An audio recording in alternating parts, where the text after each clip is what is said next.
ખાસ કરીને જ્યાં નીટની પરીક્ષા એનટીએ દ્વારા લેવાની હતી એ પરીક્ષા પહેલેથી શંકાના દાયરામાં છે અને ક્યાંક ને ક્યાંક મોટા પ્રમાણમાં ગેરરીતિ થઈ હોય એવું સામે પણ આવી રહ્યું હતું।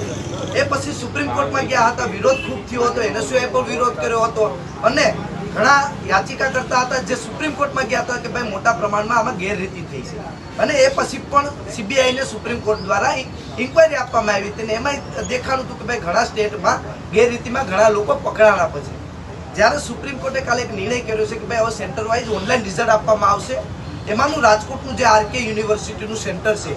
એ ક્યાંક ને ક્યાંક એવી ચર્ચાઓ થઈ રહી છે મીડિયાના માધ્યમથી કે લોકોના માધ્યમથી પણ કે ભાઈ મોટા પ્રમાણમાં ત્યાં પણ એ સેન્ટરમાં ગેરરીતિ થઈ હોય એવું લાગી રહ્યું છે।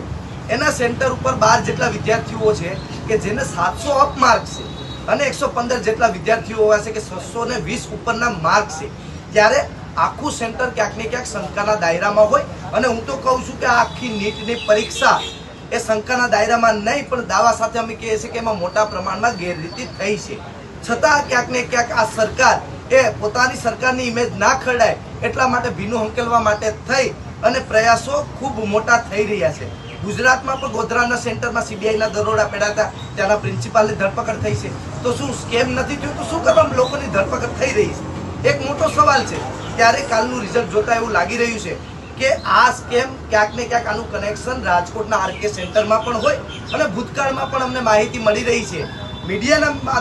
માધ્યમથી માહિતી મળી રહી છે કે ભૂતકાળમાં પણ આરકે યુનિવર્સિટીમાં 8 વર્ષ પહેલા સીબીઆઈની રેડ પડી હતી, ક્યાંક ભ્રષ્ટાચારના આરોપમાં ક્યાંક પૈસાની લેતી દેતીમાં તેના હોદ્દેદારોની ધરપકડ પણ સીબીઆઈ દ્વારા કરવામાં આવી। ત્યારે અમે એક જવાબદાર વિરોધ પક્ષ તરીકે એક માંગ કરીએ છીએ કે ભાઈ ખરેખર તો સરકારે જો વિદ્યાર્થીઓનું હિત જાળવવું હોય તો આ જેટલી પરીક્ષાઓમાં ગેરરીતિ થાય છે, ગુજરાત તો હબ બની ગયું। ભૂતકાળમાં જોઈ લો 22 વખત સરકારી ભરતીઓના પેપરો લીક થયા છે, તો આ નીટ કોઈ મોટી વાત નથી અને એનટીએની ભૂમિકા તો પહેલેથી શંકાના દાયરામાં છે, તો ખરેખર તો સરકારે એનટીએને બેન કરી દેવું જોઈએ અને જે આ રાજકોટનું આરકે યુનિવર્સિટીનું સેન્ટર છે જે શંકાના દાયરામાં છે એમાં સીબીઆઈની તપાસ થવી જોઈએ અને વિદ્યાર્થીઓને યોગ્ય ન્યાય મળે એવી જ એનએસયુની માંગણી છે।